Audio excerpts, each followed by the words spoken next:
প্ৰথমে মন কৰক এই দৃশ্যলৈ কি ভাবিছে বাৰু এয়া ৰাছিয়া আৰু ইউক্ৰেইনৰ যুদ্ধৰ দৃশ্য বা ইজৰাইল আৰু পেলেষ্টাইনৰ যুদ্ধৰ দৃশ্য নহয় কিন্তু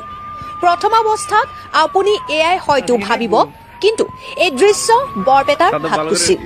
আজি দুপৰীয়া বৰপেটাৰ ভাতকুছিত এক ভয়ংকৰ অগ্নিকাণ্ডৰ ঘটনা সংঘটিত হয়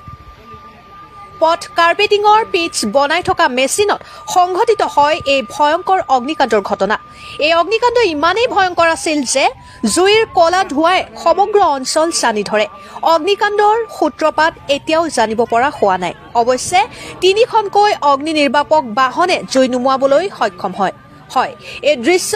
বৰপেটাৰ ভাতকুছিত আজি দুপৰীয়াৰ এই দৃশ্য বৰপেটাৰ ভাতকুছিত আৰু বৰপেটাৰ ভাতকুছিত এক ভয়ংকৰ অগ্নিকাণ্ডৰ ঘটনা সংঘটিত হয় পথ কাৰ্পেটিঙৰ পিচ বনাই থকা মেচিনত সংঘটিত হয় এই ভয়ংকৰ অগ্নিকাণ্ডৰ ঘটনা এই অগ্নিকাণ্ড ইমানেই ভয়ংকৰ আছিল যে জুইৰ কলা ধোঁৱাই সমগ্ৰ অঞ্চল চানি ধৰে অগ্নিকাণ্ডৰ সূত্ৰপাত কিন্তু এতিয়াও জানিব পৰা হোৱা নাই আৰু অগ্নি নিৰ্বাপন কৰিবলৈ তিনিখনকৈ অগ্নি নিৰ্বাপন বাহিনীৰ বাহন আহি জুই নুমুৱাবলৈ সক্ষম হয়